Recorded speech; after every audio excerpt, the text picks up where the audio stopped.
But let me tell you something very honestly. That whole tweet or anything ನಾನು ಮಾಡಲ್ಲ ಅಂತ ಅನ್ಬೇಕಾದ್ರೆ ಇದು ತಲೆಲೇ ಇರಲಿಲ್ಲ. ನನ್ನ ರೇಟು, ಅಮೌಂಟು ಅದೇನು ಬೇಕಾದ್ರೆ ಅದು ಮಾಡ್ದಲ್ಲೇ ಕೂತ್ಕೋಬೋದಲ್ಲ. ಅದು ವೈಯಕ್ತಿಕ.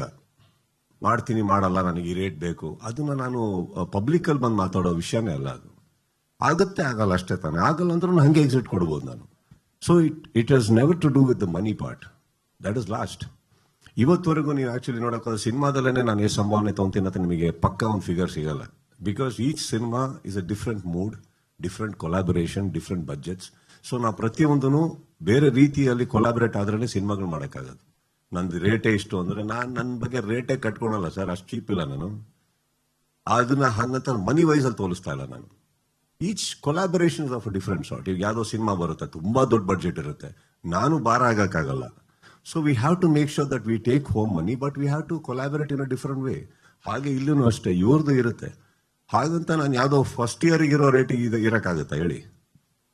ಬೇಕಾಗತ್ತೆ. ಇವಾಗ ಇನ್ನೊಂದು, on the table don't forget anything. Okay, market ಒಳಗಡೆ ಕಲಾವಿದನಾಗಿರ್ಬೋದು, ಒಬ್ಬ ಹೋಸ್ಟ್ ಆಗಿರ್ಬೋದು, what I get on to their table is what makes a validation.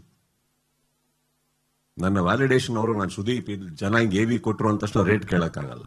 ಸೆನ್ಸಿಬಲಿ even I am a businessman, I understand the validations. What am I getting on to the table? ಅದ್ರಲ್ಲಿ ಒಂದು ಇರುತ್ತಲ್ವಾ. So ನಾವು unreasonable ಆಗಿರೋದು ತಪ್ಪಾಗೋಗುತ್ತೆ.